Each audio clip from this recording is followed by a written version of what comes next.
네, 오늘 본문의 상황은 매우 긴급하고요. 아주 급박하게 돌아가고 있습니다. 오늘 본문의 상황을 우리가 이제 들어가기 이전에 7장의 상황부터 내용이 이렇게 이어진다고 할 수 있습니다. 7장에 어떤 일이 있었는가를 보면요. 사내들인 공회가 이렇게 모였습니다. 사내들인 공회가 모여서 예수님을 처리하기 위해서, 예수님에게 뭔가 위해를 가하기 위해서 그들이 모여서 집단적으로 논의를 하고 토론을 했으나 뾰족한 수가 보이지 않았습니다. 여러 가지 예수님을 좀 걸어서 넘어뜨리고 뭔가 예수님에게 흠을 잡기 위해서 많은 시도들을 하고 논의들을 했으나 딱히 길이 보이지 않았을 때 사내들인 공회가 이렇게 해산을 하게 됩니다. 그리고 이제 7장 마지막 절에 각각 그들이 집으로 돌아갑니다. 그들은 각자의 자리로, 각자의 위치로, 각자의 상황으로 본인들이 원하는 곳으로 가게 되었습니다. 그런데 그들이 각자의 자리로 돌아갔을 때 우리 주님께서는 감람산으로 올라가셨다라고 되어 있습니다. 감람산에 올라가신 이유는 뭘까요? 당연히 하나님과의 만남이죠. 기도의 자리를 찾으신 것입니다. 주님께서는 사람들의 마음으로부터 좀 떠나서 하나님과 가까이 할 수 있는 자리, 하나님의 음성을 듣는 자리, 하나님의 뜻을 아는 그 자리로 옮기신 것입니다. 예배는 우리가 하나님을 찾는 자리이거든요. 이 예배의 시간은 영적인 의미의 감람산입니다. 우리는 이 시간 하나님의 뜻을 구하기 위해서, 하나님의 음성을 듣기 위해서, 우리에게 향하신 하나님의 마음을 헤아리기 위해서 저와 여러분은 영적 감람산으로 온 것입니다. 사람들과 다른 행보를 보이셨던 예수님의 이 모습은 뒤에 벌어진 많은 일들에 대한 굉장히 중요한 영적 단초를 제공해 주고 있습니다. 2절에 예수님이 아침에 다시 성전으로 들어가셨습니다. 성전 들어가신 예수님 곁으로 많은 사람들이 여느 때와 다름없이 예수님께로 이렇게 모여왔습니다. 그들에게 예수님 뭘 하셨을까요? 가르치셨다라고 되어 있습니다. 이 디다스코란 말이 성경에 95번이나 나오는 매우 흔한 단어입니다. 예수님의 사역을 한마디로 얘기하면 가르치는 일이셨습니다. 예수님은 때와 장소 어느 때든지 하나님의 말씀 진리를 선포하시고 사람들에게 올바른 길, 생명의 길로 사람들을 인도하셨거든요. 그들에게 올바로 살아야 되는 길을, 어떻게 살아야 되는지를, 하나님이 누구이시고 하나님 나라가 어떤 것인가를 그들에게 친절하게 상세하게 자신의 본분을 너무 충실하시면서 그 역할을 감당하고 계시던 그 예수님, 이 상황 가운데 뜻밖의 하나의 사건이 벌어집니다. 3절에 서기관들과 바리새인들이 음행 중에 잡힌 여자를 끌고 와서 가운데 세우게 됩니다. 그러니까 현장에 잡힌 여인이에요. 그 음행을 저질렀던 그 여인을 서기관들과 바리새인들이 이게 중심으로 가운데로 데리고 왔다는 거예요. 어떻게 데리고 왔을까요? 고이 안내하면서 에스코트하면서 왔을까요? 아니에요. 막 머리채를 끌고 정말 질질 끌려서 그 여인이 예수님 곁으로 가까이 오게 되었습니다. 누가 그랬다는 거예요? 서기관들과 바리새인이라고 되어 있습니다. 서기관들이 누구인데요? 서기관들은 당대 최고의 성경에 해박한 사람들입니다. 성경을 누구보다 잘 안다는 사람들이거든요. 서기관들 하면 성경에 대해서는 일가견이 있는 사람들, 성경하면 이 사람들이 가장 정통하다고 하는 그런 사람들이 서기관들이었습니다. 바리새인은 누굽니까? 바리새인은요 가장 경건하다고 누구나 다 인정하는 사람들이었습니다. 가장 깨끗하고 가장 의롭게 산다라고 누구나 다 자타가 공인하는 사람들이 바로 바리새인들이었거든요. 서기관들과 바리새인들은 사람들 사이에서의 지도자였습니다. 리더였습니다. 또 영적인 스승과도 같은 역할을 했던 사람들에게 영적 좌표를 제시하는 사람들이 바로 서기관들과 바리새인들이었습니다. 그런데 지금 그들이 현장에서 가늠하 잡힌 여인을 끌고 예수님 곁으로 와서 사람들이 잔뜩 모여있는 그 가운데 여인을 두게 된 겁니다. 그러면서 그들이 이렇게 묻습니다. 4절에 예수께 말하되 선생이요. 이 선생이란 말은 랍비라는 단어거든요. 랍비. 우리에게 되게 익숙한 단어인데 당시의 문화적 통념에 따르게 되면 랍비로 누군가를 지칭하면 랍비는요 어떠한 질문에도 답을 줘야 됩니다. 랍비의 본분은 뭐냐면 모든 질문에 대해서 답을 내줘야 되는 게 바로 랍비였습니다. 랍비라고 해서 세상의 모든 거 어떻게 다 알겠습니까? 그런데 랍비라고 부르는 순간에 어떠한 것이든지 답을 제시할 수 있어야 되는 존재가 바로 랍비라는 거예요. 그러하게 서기관들과 바리새인들이 다분히 의도적으로 예수님을 랍비여, 선생이여 이렇게 불렀습니다. 그러면서 뭐라고 하냐면 이 여자가 가늠하다가 현장에서 잡혔나이다. 즉 현행범입니다. 이렇게 말하는 거예요. 이게 얼마나 부끄러운 일이겠습니까? 우리가 사실 지금 아무도 그 여인을 잘 주목하지 않지만 그 여인이 어떤 모습을 하고 있었을까요? 고개 들고요? 아니에요. 고개도 못 들고 부끄러움과 수치와 모멸감과 죄책감과 죄의식, 게다가 생사가 갈리는 매우 긴박한 상황 가운데 이렇게 자포자기하는 마음으로 저렇게 앉아있는 여인입니다. 그 여인을 보면서 사람들이 뭐라고 하냐? 랍비여, 선생이여, 지금 가늠하다가 현장에 잡힌 여인이 여기 있습니다. 이렇게 얘기하는 거예요. 얼마나 불행한 일입니까? 얼마나 안타까운 일이에요. 그런데 이상한 건요, 이 바리새인과 서기관들의 그 목소리 속에서 그 여인에 대한 안타까움과 이 상황에 대한 매우 애석해하는 마음이 별로 느껴지지 않습니다. 뭔가 그들이 들떠 있어 보여요. 좀 심하게 얘기하면 뭔가 신나 보이기까지 합니다.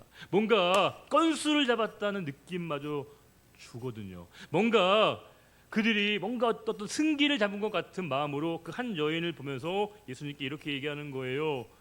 랍비요, 선생이요, 현장에서 가늠하다 잡힌 여인을 여기 있습니다. 이렇게 예수님에게 딱 그 여인을 보여줍니다. 그러면서 5절에 이렇게 얘기합니다. 모세는 율법에 이러한 여자를 돌로 치라 명하였거니와. 이거는 율법이에요. 대원칙입니다. 이거는 사회 규범입니다. 사회 근간이에요. 최고법, 즉 모든 법의 최고법이 바로 모세의 법이거든요. 우리식으로 얘기하면 헌법입니다. 이거는 뭐 어떻게 달리 해석이 불가능한 거예요. 현장에서 가늠한 여인이 어떻게 하는 거예요? 돌로 치라. 이게 율법의 조항이고요, 규정이었습니다. 그러면서 얘기하는 거예요. 그런데 선생님은 어떻게 하시겠습니까? 무슨 말을 하시겠습니까? 이렇게 얘기하는 거예요.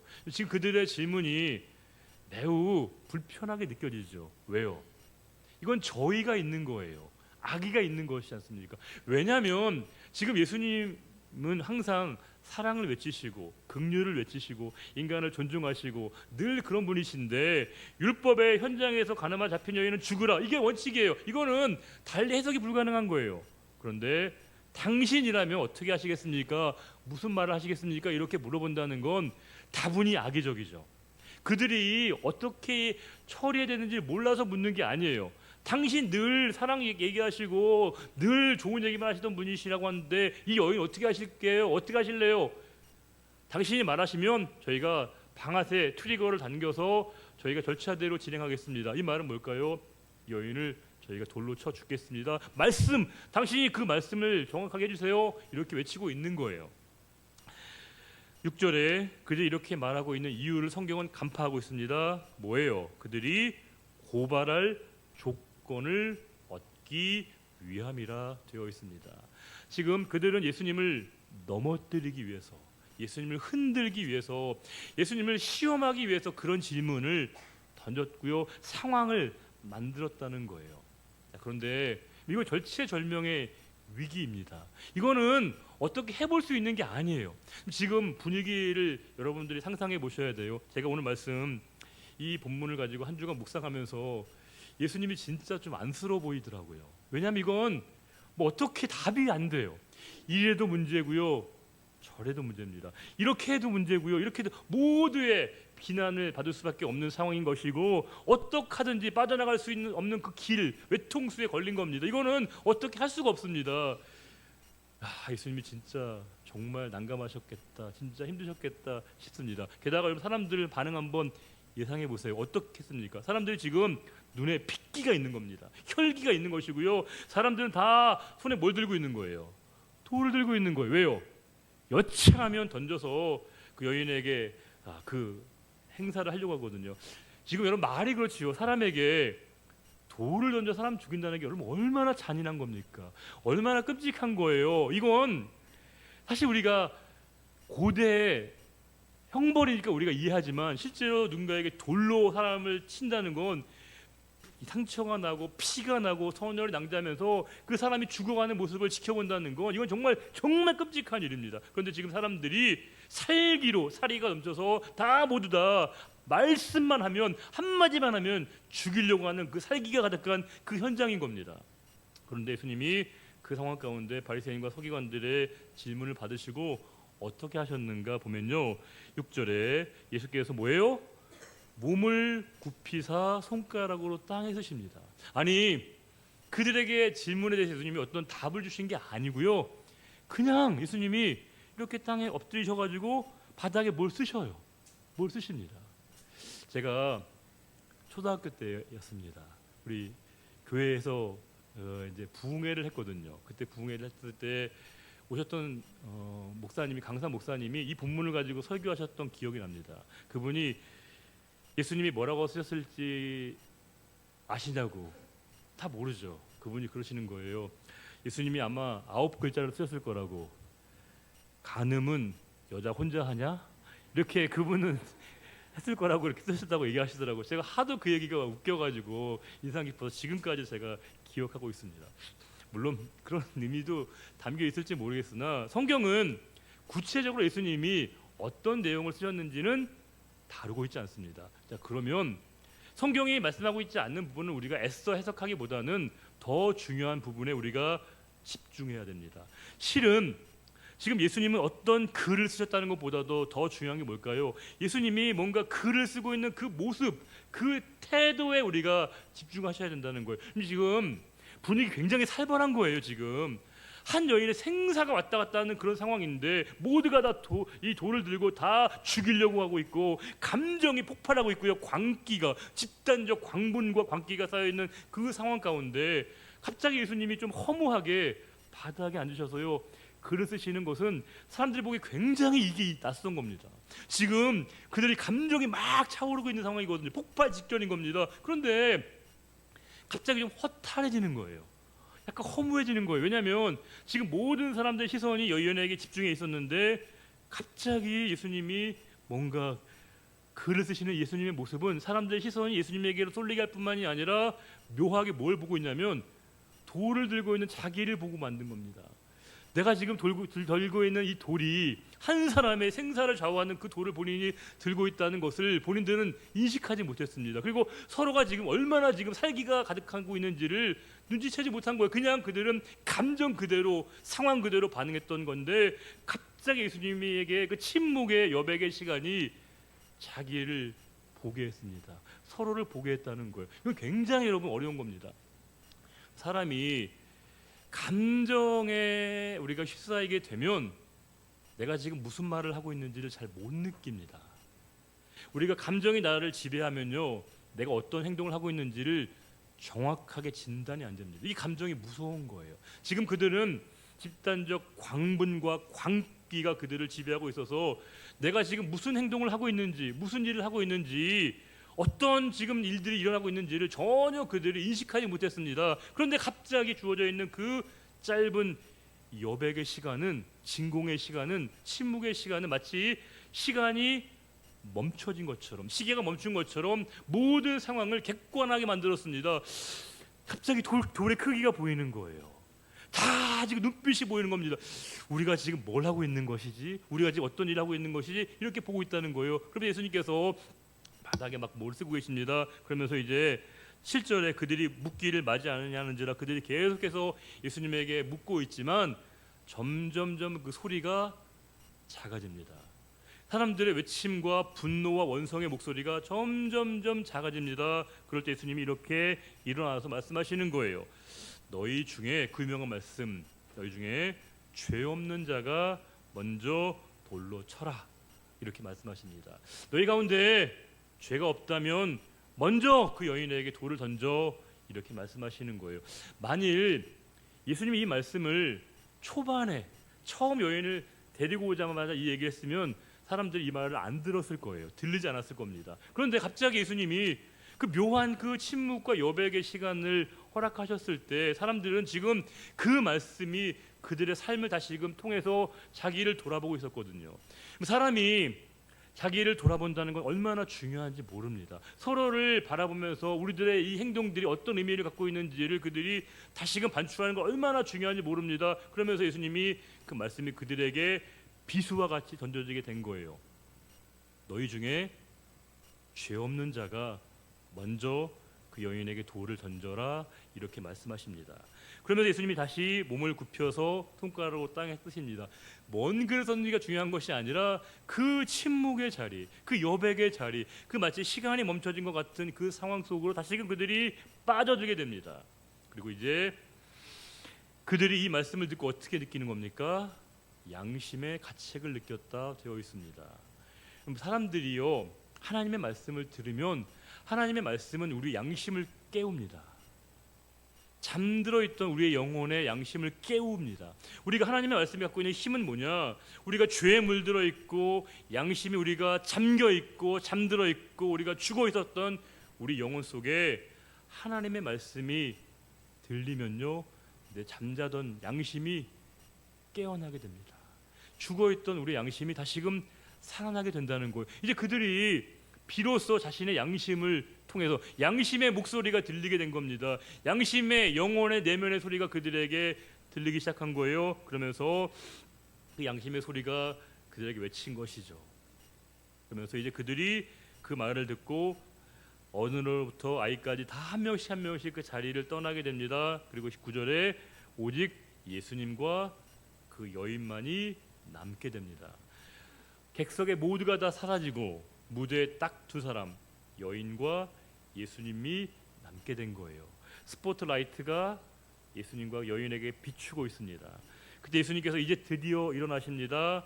이렇게 아시는 거예요. 10절에 여자 외에 아무도 없는 것을 보시고, 이제 누구도 없습니다. 모두가 다 사라져 있습니다. 그때 예수님께서 이렇게 말씀하십니다. 여자요. 이 여자라는 말은 귀내라는 뜻이에요. 귀내. 이 귀내라는 말은 이게 낮춤의 말이 아니에요. 이게 뭔가 우리가 좀 약간 예수님이 여인을 좀 낮춰본다고 생각하는데 그거 아니고요. 예수님이 어머니였던 마리아에게도 이 귀내라는 단어를 쓰고 계십니다. 이거 뭐냐면 오히려 그녀를 높여주는 거예요. 그녀의 가치와 인격을 세워주는 표현입니다. 지금 그녀는 완전 만신창입니다. 물론 잘못을 저질렀죠. 죄를 지었습니다. 그런데 이게 사람들에게 끌려와서 모멸과 수치를 당하게 되고요, 조롱이 난무하고 욕설을 듣고 있고, 게다가 지금 돌로 쳐 죽일 수 있는 그 생사의 기로에 있었던 그 여인인 거예요. 자존감 완전히 없습니다. 자기 내면의 모든 건 다 잃어버리고 있었던 그 여인에게 여인이여 귀내라고 예수님께서 그 여인을 불러주신 거예요. 여인을 새롭게 바라보신 거예요. 그러면서 이렇게 물으십니다. 여자여, 너를 고발하던 자가 어디 있냐? 너에게 사법적 책임을 묻는 사람들 어디에 있냐? 이렇게 물으시고요. 두 번째, 너를 정죄한 자가 어디 있느냐? 너에게 도덕적 영적 책임을 묻는 사람들 어디에 갔냐? 이렇게 물으십니다. 그때 여인이 이렇게 얘기합니다. 대답하되 주여 없습니다. 아무도 없습니다. 그때 예수님께서 이렇게 얘기하십니다. 그 유명한 말씀, 나도 너를 정죄하지 아니하노니 가서 다시는 죄를 범하지 말라, 이렇게 말씀하십니다. 예수님이 그 여인의 행동이 괜찮다, 그 했던 일들이 잘했다 이렇게 말하는 게 아니에요. 그 여인은 지금 충분히 자책했습니다. 스스로를 정죄했습니다. 왜냐하면 그 모든 상황들이 너무나 큰 자기의 자괴감을 빠지면서 내가 정말 너무 큰 잘못을 저질렀고 내가 정말 죽을 죄를 지었다는 것을 사람들의 따가운 시선과 그 모든 상황 속에서 충분히 느꼈습니다. 그녀가 받아야 될 마음의 양심의 충분한 가책과 상황에 대해서 충분히 다 통감했다고 예수님이 판단하셨고 이렇게 얘기하시는 거예요. 나도 이제 너를 정죄하지 않겠다. 뭐예요? 가서 다시는 죄를 범하지 마라, 이렇게 말씀하시는 거예요. 따끔하게 가야 될 길, 살아야 될 길을 마지막에 말씀하십니다. 예수님이 초반에 너 그게 뭐야 너 그렇게밖에 못 살았어? 그게 사는 거야? 이렇게 말씀하시지 않고요. 그녀를 생명으로부터 구원하시고 난 다음에 비로소 그녀가 살아야 될 길을 말씀하신다는 거예요. 바리새인과 서기관들 얼마나 올바른 말 많이 했는지 몰라요. 얼마나 바른 말 많이 했는지 모릅니다. 입 바른 소리 얼마나 많이 했는지 몰라요. 그런데 그들 중에 그 누구도 그 여인을 살려내지 못했습니다. 그 여인에게 새로운 삶을 제시하지 못했습니다. 그런데 오직 예수님만이 그녀를 그 상황으로부터 끌어내시고 그녀를 새로운 길로 인도하시고 그녀에게 새로운 삶의 길로 생명의 길로 새로운 삶이 가능하게끔 예수님이 그녀에게 새 삶을 열어주신 거예요. 모든 사람은 그녀에게 돌을 던지고 그녀에게 모든 비난을 가하고 있지만 예수님은 그녀를 전혀 다르게 바라보고 있었다는 사실입니다. 사람들은 오직 그녀의 죄밖에 못 봤습니다. 그녀의 지은 그 범죄밖에 안 봤지만 예수님은 한 영혼, 그 안타까운 영혼, 불쌍한 영혼, 그 긍휼함을 입어야 될 그 영혼에게 예수님의 시선이 그녀를 향하고 있다는 사실입니다. 우리는 보통 사람을 볼 때요, 사람을 이해할 때 그 사람의 어떤 행동에 대한 결과 혹은 그 사람의 행동에 대한 성과로 그 사람을 판단할 때가 있거든요. 그 사람이 어떤 일을 했는가, 어떤 결과를 냈는가, 그걸로 그 사람을 우리가 평가하고 그 사람에 대한 우리 인식을 우리가 좌우할 때가 많거든요. 그러나 우리 주님은 우리의 행동의 결과와 성과보다 더 중요한 것은 뭐냐면 우리의 존재 그 자체를 보신다는 거예요. 생명 그 자체, 우리의 영혼 그 자체의 의미를 보시고요, 우리를 다시금 새로운 길로 인도하신다는 거예요. 만약에 예수님을 만나기 이전의 상황으로 여인이 끝났다고 한다면 그녀의 삶은 현장에서 가늠하다가 잡힌 여인 혹은 죽은 여인으로 그녀의 삶이 정의되었을 겁니다. 그러나 예수님 만나고 난 다음에 그녀의 삶은 뭘까요? 가장 큰 긍휼과 가장 큰 은혜를 입은 삶으로 그녀의 삶이 새롭게 정의되었다는 거예요. 이제부터 그녀가 어떤 삶을 살았을지 우리는 충분히 짐작할 수 있지 않겠습니까? 꼭 성경이 울었다고 해야 우는 겁니까? 그녀가 꼭 바른 삶을 살았다고 해야 사는 거겠습니까? 충분히 그 은혜를 입은 그 여인의 삶이 어떠했을지 우리는 충분히 짐작이 가능합니다. 제가 사도 바울의 말씀을 읽으면서 너희는 그리스도로 옷 입어야 된다 이런 표현이 있더라고요. 그리스도로 옷 입는 삶이 살아야 된다. 근데 이게 무슨 말씀인지는 알 것 같은데 정확하게 잘 실감이 안 났습니다. 우리가 그리스도로 옷 입는다는 게 뭐지? 그리스도로 옷 입어 산다는 게 뭘까? 생각을 많이 해봤는데 제가 이렇게 어느 순간에 좀 이해가 된 부분이 있었습니다. 우리가 좀 몸에 살이 좀 찌면 좀 되게 불편하죠. 힘듭니다. 그럼 우리가 좀 노력을 해서 식단을 조절하고 다이어트를 하고 몸무게를 줄이면 체중이 이렇게 줄고 몸에 살이 이렇게 빠지게 됩니다. 슬림화 되죠. 우리가 몸에 이렇게 살이 빠지는 거, 내 몸이 이렇게 좀 이렇게 얇아졌다는 것을 느끼는 순간이 어느 때일까요? 제일 좋은 거, 내 몸에 살이 빠졌다는 걸 가장 우리가 절감하게 되는 순간이 어떨 때입니까? 물론 체중계 위에 올라가도 알 수 있어요. 또 그 사람들이 얼굴에 살 빠졌다고 얘기하면 알 수 있지만 제일 좋은 건 저희 개인의 경험에 비추어 보게 되면 옷 입을 때더라고요. 예전에 안 맞았던 옷이요 쑥 들어가요. 너무 좋아요. 너무 좋습니다. 안 맞았던 바지가 헐렁해진 걸 느낍니다. 와, 실제로 그렇다는 게 아니라 그럴 때가 있었다는 거예요. 오해하지 마시고요.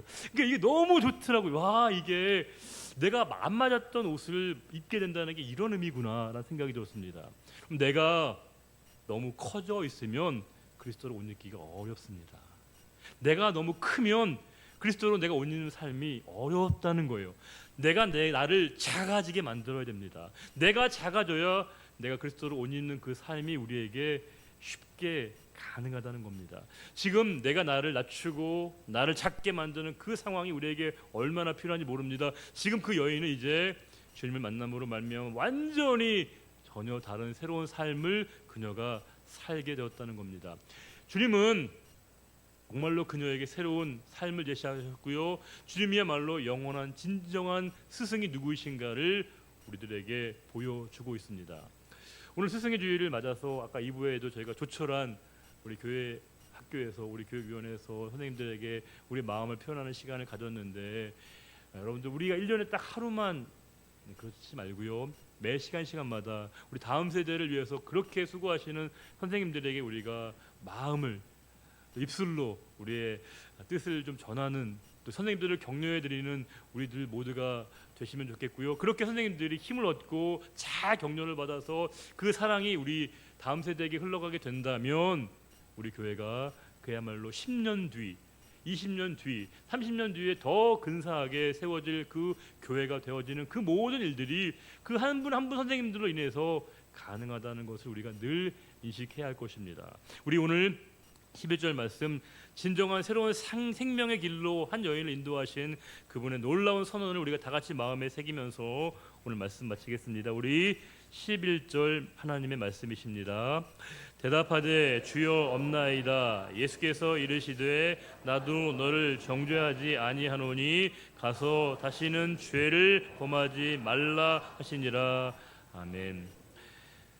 딱 죽을 수밖에 없는 여인에게 주님께서 새로운 생명을, 새로운 삶을 허락하신 놀라운 사건을 다시금 말씀을 통해서 보게 됩니다. 사람들의 집단적 광기가 있는 그 현장 가운데 주님께서는 그 사람들에게 자기를 돌아보게 하셨습니다. 그들이 그 상황 속에서 양심의 가책을 느끼고 그 여인으로부터 던지려고 했던 그 돌을 내려놓고 다시금 그들의 자리로 돌아갔던 것처럼 주님 이 시간 저희가 들려주신 하나님의 말씀을 통해서 그 말씀이 우리의 잠자던 우리 영혼을 다시금 깨우게 하여 주시고 우리 양심이 다시금 살아나는 시간이 되게 하여 주시고 우리의 모든 삶이 다시금 하나님의 뜻 안에 바로 세워지는 이 시간, 이 예배가 되게 하여 주옵소서. 우리 교회학교를 섬기시는 선생님들을 진심으로 사랑하고 축복하며 존경합니다. 하나님 그 한 분 한 분에게 함께하여 주셔서 다음 세대를 위해서 눈물로 씨를 뿌릴 때 기쁨으로 그 단을 거두고 돌아오는 그 날을 주께서 허락하실 줄을 믿사옵고 거룩하신 우리 주님, 우리 성지교회 영원한 스승이신 우리 주님 예수 그리스도의 이름으로 감사하며 기도드립니다. 아멘.